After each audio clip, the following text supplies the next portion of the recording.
Okay, so this is the most recent article I've seen on this whole situation with Bungie. This was by Paul Tassi at Forbes. So let's take a look at this. In the wake of Bungie's mass layoffs and transfer of roles to Sony, the future of Destiny 2 and other projects remains unclear. The official line from Bungie is just that. Nothing about announced plans have changed, which means 2 Destiny episodes, Frontiers after that, and Marathon in 2025. Further reporting has dug into what precisely is happening next, and I'll try to add to that with additional context, content, and clarification from conversations with sources familiar with the situation. It is certainly possible things don't come to pass as plans change. This spans a number of topics, and I may alter bits and pieces of this if further info continues to come in. So, future Destiny plans, the larger content packs, though not true expansions, will contain familiar elements like new destinations, raids, and campaigns, just much smaller scale on the whole.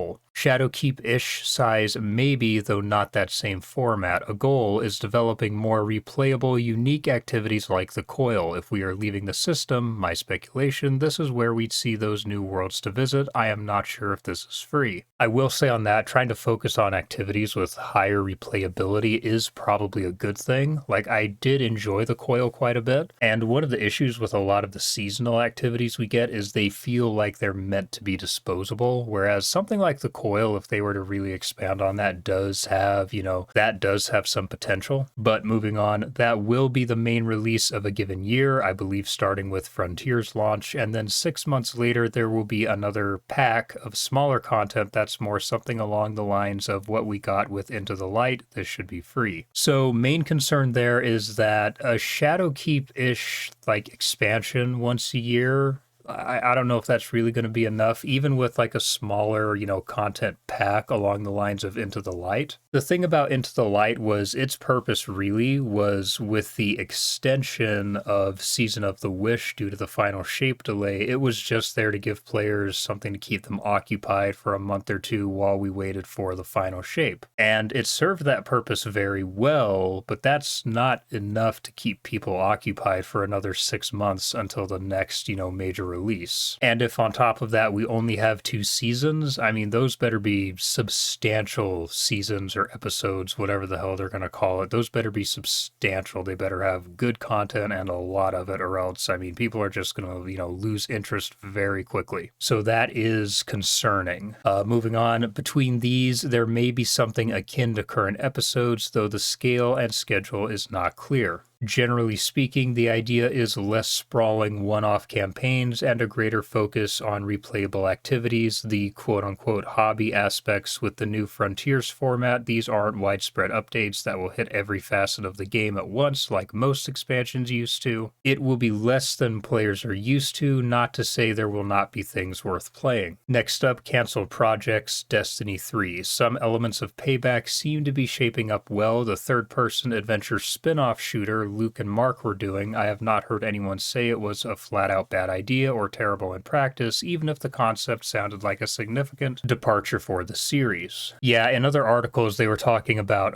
Payback was never Destiny 3. It was like I guess like a Destiny kind of version of Genshin Impact, which, I mean, I can see how that might attract some people. Personally, that's not something I would have been interested in. I'm by no means against Destiny spin-offs, but that just isn't my style. And to be perfectly honest, I don't think that is something that really would have really grabbed the attention of most Destiny players. But regardless, hearing about these other Destiny projects being shelved is definitely pretty discouraging, since I was always a fan of the idea of, Destiny getting some sort of spin-off content. Moving on, have heard multiple people say that of all projects, Gummy Bears seems to be the most promising, the game that is going over to Sony under the new team. It has MOBA and Smash Bros-ish fighting game elements and is supposed to be very fun. Destiny 3 was and is considered too big of a risk in the current market. The idea was instead to split up Destiny as an IP into more manageable components. The PvE portion we have now continuing in D2, Payback for an adventure genre expansion, a mobile Destiny game from NetEase, and spinning out a separate 3v3 Crucible game channeling Trials. It appears none of this is happening now, alongside Destiny 3 never being in production in the first place. There are no plans to just shutter Destiny, however, and long-term rebranding remains unclear. But it's D2 Frontiers content only for the indefinite future, and Marathon remains the big thing right now going into 2025. One of Destiny's biggest ongoing issues is that its player base is skewing much older than everyone wants to see, which is worrisome to the higher-ups. You want to attract a younger crowd, and that was no longer happening, hence the desire for new projects like Marathon and Gummy Bears, and another reason as to why no Destiny 3. So on that note, I can definitely understand Bungie wanting to try to attract a younger audience, but I mean, I don't know if Marathon is really going to do that. I mean, that is an old IP, barely anyone remembers it, and then you have extraction shooters, which are already a pretty, niche genre by itself. As for Gummy Bears, I mean, a MOBA thing,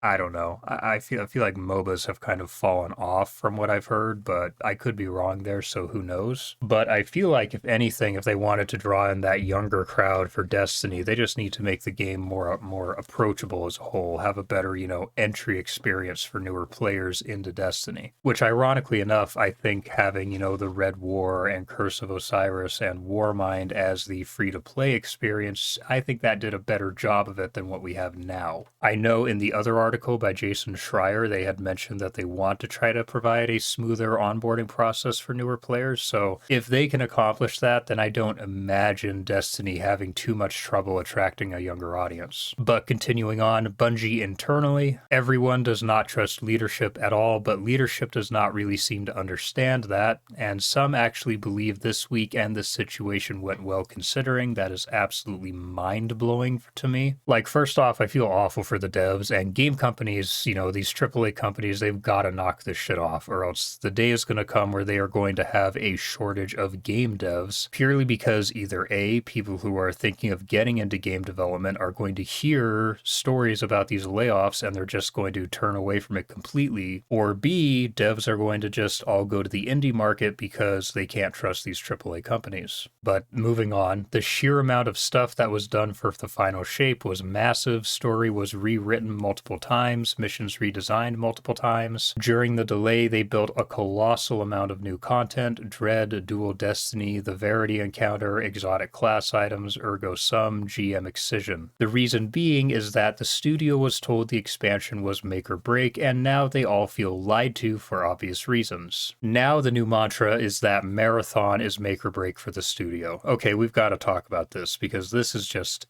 insane to me. Like, even putting away, the potential bias I have against Marathon, as if it wasn't taking away resources from Destiny before, it almost certainly is now. Putting that aside and looking at it objectively, you have a game that is in an already very niche genre that is outside of Tarkov. Let's be real, extraction shooters are kind of dead. And on top of that, it is part of an IP, Marathon, that basically no one remembers, no one really cares about, and banking the well-being of your studio on that seems absolutely insane to me. Like, I have to be wondering how the people at Sony are feeling about this, because I'm going to be real, if I were a Sony exec and I heard that this is what they're banking the well-being of a studio that I paid more than $1 billion for, I would be livid. Like, I would be pulling Pete Parsons and anyone even remotely close to his level aside and saying, guys, what in the fuck are you thinking? You need to be focusing on the one thing you have that is actually making money right now, and that is, of course, Destiny. Not some project that you have no clue if it's going to succeed or not. And from, outside of Bungie, I haven't heard any real hype about Marathon. I don't really know anyone who cares or is even that interested in it. So yeah, I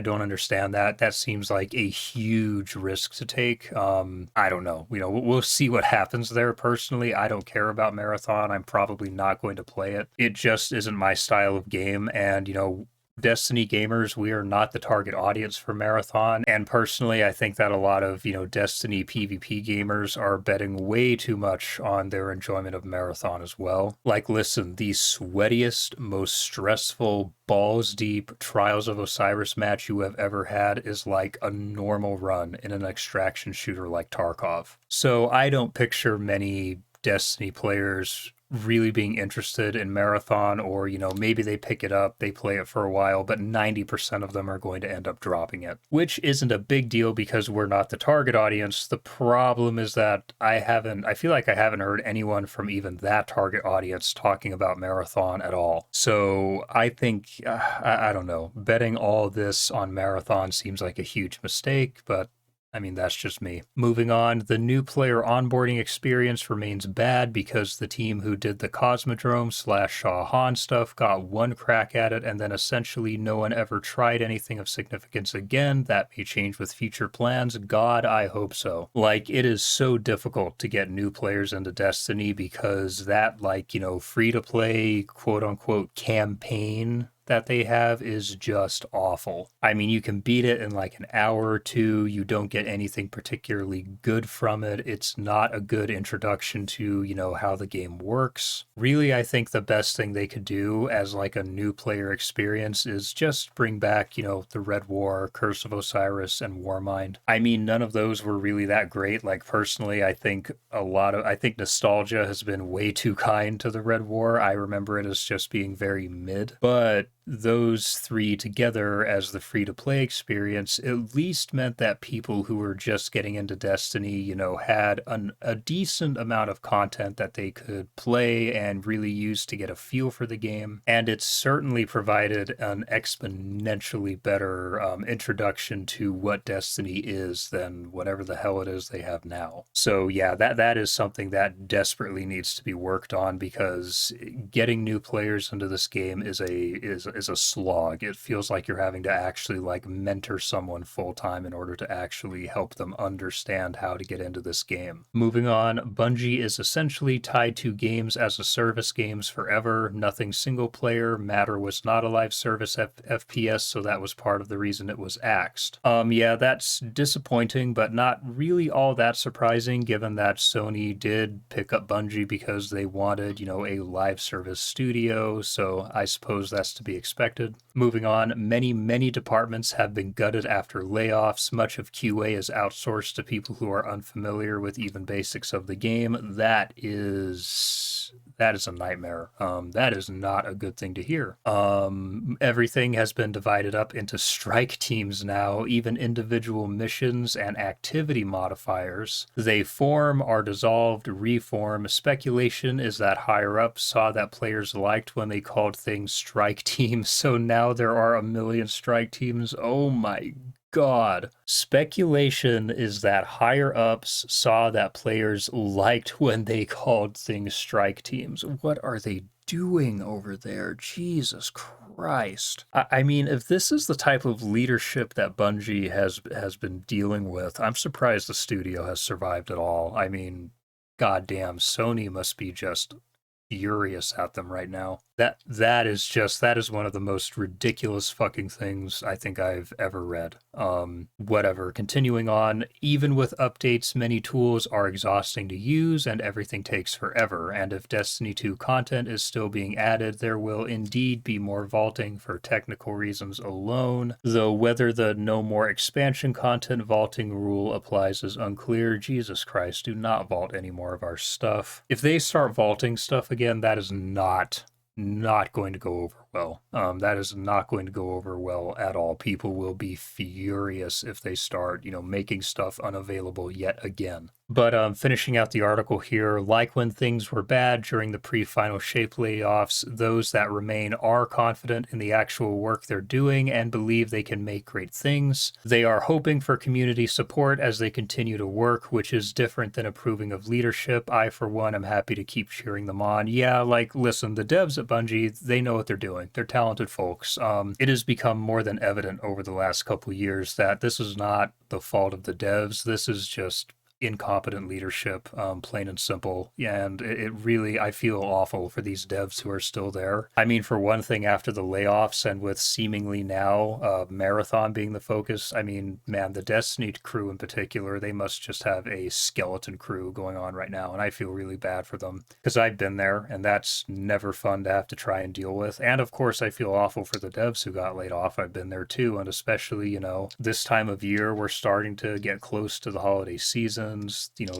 The job market is not great right now, so I feel for them and I wish them the best of luck. I have no doubt that they'll be able to find other jobs. They're very talented people. They should feel fantastic about the work that they've done on Destiny. I think, they were, even though it's been a rough couple years for the game, I think that they were doing the absolute best with the resources that they were given. And they should feel proud of what they did and what they were able to accomplish. But yeah, let's talk about all this because, between everything that we're hearing here, and then on top of that, Luke Smith and Mark Noseworthy leaving, this definitely does not make me feel super confident in Destiny's future. But trying not to get too doom and gloom here, this doesn't sound as bad as what I was expecting. If the larger content pack is good and the seasons that accompany the content packs are good, I think we'll be okay. And if they are putting more focus on trying to create activities with, actual replayability, I think that's a good thing as well, particularly from the PvE side. Like PvP, if they can just get balance under control, PvP has replayability purely by virtue of you are playing against human opponents. Things never go quite the same, right? But in PvE, one of Destiny's biggest downfalls in PvE, and this is true of strikes especially, but even, like raids, dungeons, and even like Onslaught to a large degree, the biggest downfall of those activities is they are perfectly predictable. You know how they're going to go every single time. You know what enemies you're going to fight. You know when and where they're going to spawn in. And that level of predictability makes a lot of it get pretty stale pretty fast. And so I think if they're trying to expand on things such as the coil, and they try to make it kind of, that roguelite sort of thing, and they maybe, add a degree of unpredictability in there, that sort of thing could have some real potential. So I'm still not feeling super confident about all this, to be sure. But this doesn't sound as bad as what I was expecting. And if they can really focus on trying to make activities replayable, that is a good thing. I hope part of that is really showing our core activities, the Vanguard playlist, obviously PvP, and, hey, maybe our Gambit mains can get some love. If they can focus on making our core activities just a better experience as a whole, then I think that would honestly be one of the best things they could do for Destiny. Outside of that, I mean, I hope they really do not start vaulting stuff again. I don't know what technical limitations there may be there, but I don't think having to worry about, players and not having enough memory on their consoles or PCs is really that much of an issue anymore. I mean, some of the more recent Call of Duty games have been, like 250, maybe even like 300 gigabytes. I think Destiny is going to be okay, expanding as it is. And for that matter, I would really like to see, some of these older campaigns that we don't have anymore, especially like Forsaken. I would love to see them pulled from the vault just so that newer players have, a way to experience, some of those like golden ages that we've had. And they get to understand, some of the things that really made, Destiny special during those times. So the note that I'm going to kind of end on here is I'm still not feeling super confident about all this, but when all this news started coming out a few days ago, my immediate response was, of course, discouragement, anger, frustration. And yeah, I even kind of considered, hey, maybe it's time to just drop Destiny. It was a good run. Maybe it's time to move on. I thought about, maybe jumping into like Once Human or something like that, changing the direction of the channel. But then, I hopped on Destiny a couple nights ago and last night, and I played with some friends and I had a great time. And I realized, this game has been a huge part of my life for a decade now. And the fact is, I am not ready to let it go just yet. So I'm not going to, and I'm going to continue enjoying and covering this game for as long as I can. Now, obviously, all of these changes could very well affect, what happens with this channel. If the next episodes are just awful, or if, we get through the episodes and then, this new format they're working on just sucks, then yes, we will 100% change directions. But for the time being, it's just going to be business as usual. I'm going to keep focusing on Destiny content, and unless like viewership just absolutely tanks or something like that, I don't plan to change that. What I will say is I have been toying with the idea of starting a second YouTube channel, and I was thinking about doing this anyway just because I do play other games. I like to talk about other games, and I would like to have a space where I can do that while still keeping this channel focused on Destiny. But I still love Destiny. There's a lot of talented folks who are still working at Bungie, and I'm cheering them on, and I'm hoping that they can make this work, and I'm hoping that Destiny,